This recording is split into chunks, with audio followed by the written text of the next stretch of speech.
అవలంబించాలి, నడవాలి, దాంట్లో జీవించాలి.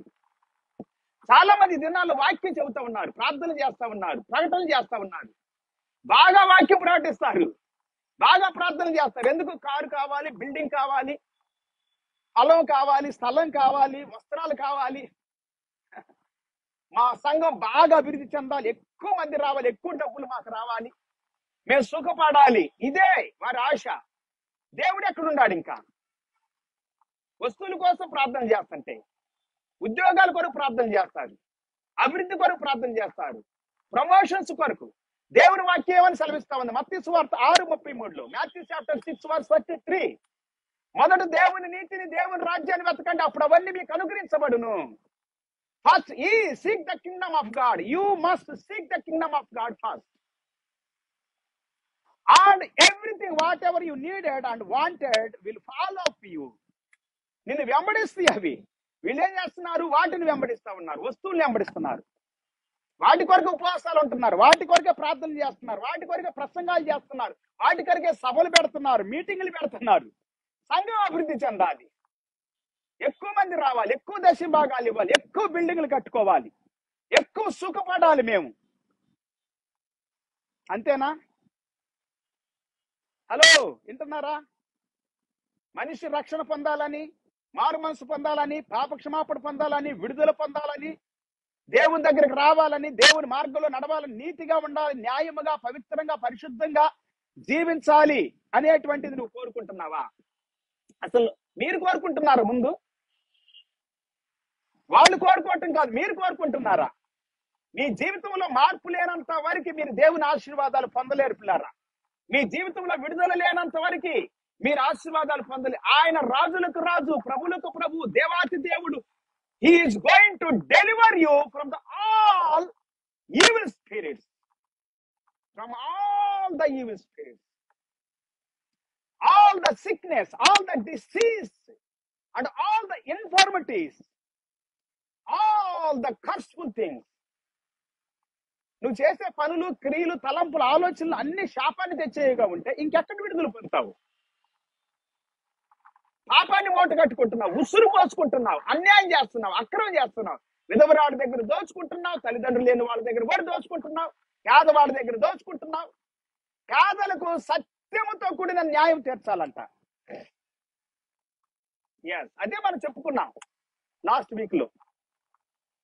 నాయకుడు, అధికారి, రాజు, లేకపోతే న్యాయాధిపతి సత్య సంబంధమైన న్యాయం కలిగి ఉండాలి. Praise the Lord. నీతి కలిగి ఉండాలి, దయ కలిగి ఉండాలి. నీ ప్రార్థనలన్నీ వ్యర్థమైపోతాయి, జాగ్రత్త. ఒకవేళ నీకు అనుగ్రహించబడతాయేమో, అవే దీవెనలు అనుకుంటున్నావా? ఆత్మ సంబంధంగా నువ్వెంత అన్యాయంగా ఉండవో ఆలోచన చేసుకో. మోసం చేస్తున్నావు, అబద్ధాలు ఆడుతున్నావు, దొంగతనం చేస్తున్నావు, దోచుకుంటున్నావు, బాధ పెడుతున్నావు, కృంగదీస్తున్నావు. ఎన్నో ఆత్మలు ఘోషిస్తున్నాయి, మర్ర పెడుతున్నాయి అంట. వెర్రోడా, ఈ రోజే, టుడే, ఈ దినమే నీ ప్రాణాన్ని అడుగుతా ఉన్నారు అని యేసు ప్రభు చెబుతున్నాడు ఒక ధనవంతుని గురించి. ధనం సంపాదించుకోవట్లో బిజీగా ఉన్నావా? బిల్డింగ్లు కట్టుకోవటంలో బిజీగా ఉండవా? కార్లు కొనుక్కోవటంలో బిజీగా ఉండవా? దేశాలు తిరగటంలో బిజీగా ఉండవా? లేకపోతే సువార్త ప్రకటించడానికి, ఆత్మలు రక్షించబడాలని, పాపము నుండి విడుదల పొందాలని తిరగటానికి బిజీగా ఉండవా? ప్రకటించడానికి బిజీగా ఉండవా? పని చేయటానికి బిజీగా ఉండాలా? దేంట్లో బిజీగా ఉంటారు మీరు? ఎలాగుంటారు పరిశీలన చేసుకోండి ఒకసారి. హెస్కేల్ గ్రంథం 5:11, హెస్కేల్ చాప్టర్ 5:11.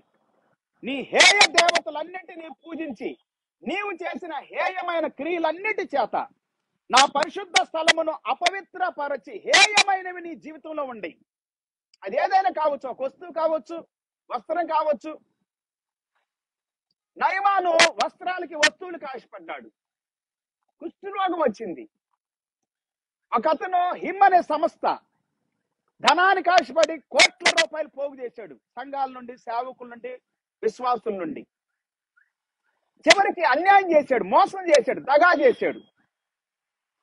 పక్షవాతం వచ్చి మెంటల్ గా డిస్టర్బ్ అయిపోయి చంపబడ్డాడండి అతను. 90 వాళ్ళు ప్రచురం చేశారు, నేను కాదు. అన్యాయం చేసే ప్రతి ఒక్కడు అన్యాయం అయిపోతాడు. నువ్వేది విత్తుతావో దాన్నే కోస్తావు, జాగ్రత్త. హేయమైన వాటి కోసం, నీచమైన వాటి కోసం, వ్యర్థమైన వాటి కోసం, మాయతో కూడినటువంటి వాటి కోసము నీవు దేవుని సన్నిధిని తృణీకరిస్తున్నావా, త్రోసిపుచ్చుతున్నావా? సహోదరి, సహోదరుడా, మీరు ఎలాగున్నారు మీ జీవితంలో? అపవిత్ర పరిస్థితివి. దేవుణ్ణి అపవిత్రపరుస్తున్నా, మందిరాన్ని, దేవుని సన్నిధిని అపవిత్రపరుస్తున్నారు.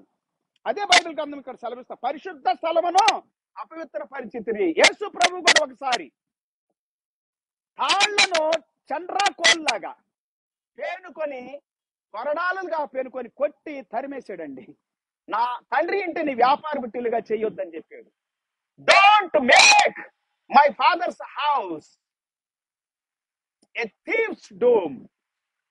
డూమ్ కాదండి మనకు కావచ్చు. Building is not a church, but దేవుడు చెప్పింది ఏంటంటే అక్కడ ఆరాధించడానికి పరిశుద్ధమైనటువంటి స్థలం అది. ఆ పరిశుద్ధమైనటువంటి స్థలాన్ని మీరు అపవిత్రపరిచారు అని అంటున్నాడు యేసు ప్రభు. పరిశుద్ధమైన స్థలాలను అపవిత్రపరుస్తున్నారు కనుక కరుణా దృష్టి అయిన జాలి అయినను, కరుణా దృష్టి అయినను జాలి అయినను లేక నేను నిన్ను క్షీణింపచేసేదను, నా జీవముతోడు ప్రమాణము చేయుచున్నాను. ఇదే యెహోవా ప్రభువు, యెహోవా ప్రభువు, పరిపాలకుడు, రాజులకు ప్రభువు అన్నాడు నెబుకద్నెజర్. నిన్న చెప్పుకున్నాం కదా దానియేలు గ్రంథం 2వ అధ్యాయంలో.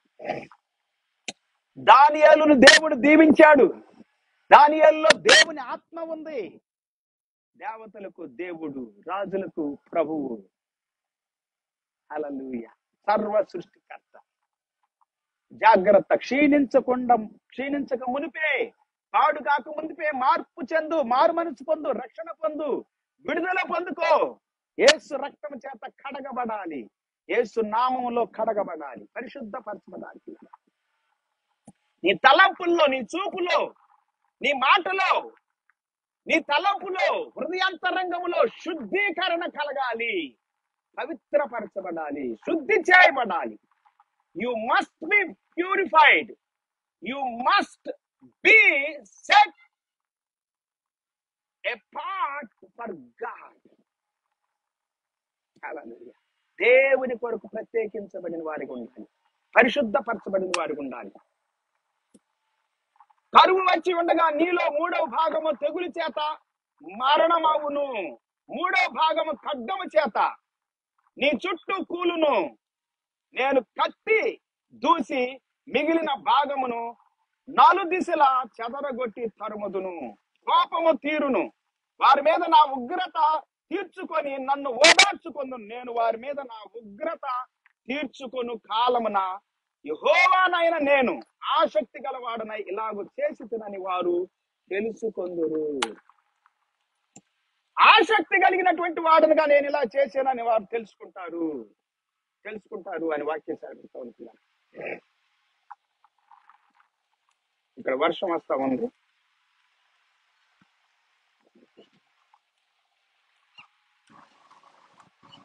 ఓకే,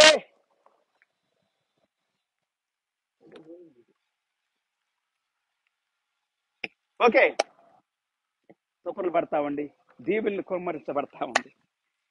యెహెజ్కేలు గ్రంథం 5వ అధ్యాయం 17 వచనం. ఈ ప్రకారము నేను నీ మీదకి క్షామాన్ని తెప్పిస్తాను, దుష్ట మృగాలను కూడా తెప్పిస్తాను అంటున్నాడు దేవుడు. ఏదో అవుతుంది వర్షం.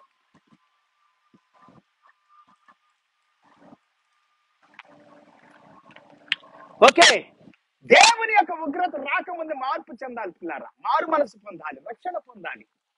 నాశనం రాకముందే, క్రూర దోతలు రాకముందే, క్రూర మృగాలు రాకముందే, ఈ జీవితం పాడు కాకముందే, పతనం కాకముందే మార్పు చెందాలని దేవుని వాక్యం సెలవిస్తా ఉంది. ఇదే రక్షణ పొందటానికి ఇది శుభదినం, సరైన దినం, నిజమైన దినం. నీకు ఇవ్వబడిన అవకాశం. మార్పు చెందండి, ప్రభు దగ్గర రండి, పరిశుద్ధపరచబడండి. దేవుడు మిమ్మల్ని, మీ కుటుంబాన్ని రక్షించును గాక, దీవించును గాక, ఆశీర్వదించును గాక. ప్రార్థన చేసుకుందాం. మహాపరిశుద్ధుడా, ఘనుడా, నీ కొందనాలు, స్తుతులు, స్తోత్రాలు. ఇదేనో మేము విన్న వాక్యం మా హృదయాలు, మా జీవితాల్లో ఆశీర్వాదకరంగా మార్చబడును గాక. మార్పు చెందుదుం గాక, నూతన పరచబడుదుం గాక, కట్టబడుదుం గాక, బలపరచబడుదుం గాక. సమస్త మహిమ ఘనత నీకే చెల్లిస్తున్నా. ఈ సమయం దినం కొరకు వందనాలు చెల్లిస్తూ యేసు నామములు స్తుతించి ప్రార్థించి వేడుకుంటున్నాం తండ్రి. ఆమె తండ్రి దేవుని ప్రేమ, యేసై కృప, పరిశుద్ధాత్మ దేవుడు సన్నిధి సహవాస కాపుదల భద్రత కూడిన మనందరికీ సకల పరిశుద్ధులు సదాకాల ప్రభు రాకడ వరకు తోడై ఉండి నడిపించును గాక. ఆమేన్. Praise the Lord. అందరికి praise the Lord. God bless you all. వర్షం వస్తా ఉంది, అందుకే నేను మరి బంద్ చేయటం జరుగుతూ ఉంది. మళ్ళా మనం తిరిగి కలుసుకుందాం. రేపటి దినం కలుసుకునేంత వరకు ప్రభు కృప మనకి, మన కుటుంబాలు తోడే ఉండను గాక. See you tomorrow by 7:30 p.m. Indian time. Until then, have a good day and wonderful day. God bless you all. Praise the Lord. Hallelujah. అందరికి వందనాలు. సబ్స్క్రైబ్ చేసుకోండి, షేర్ చేసుకోండి, లైక్ చేసుకోండి, దేవుని వాక్యాన్ని ప్రకటించండి మీరు. Praise the Lord. Hallelujah.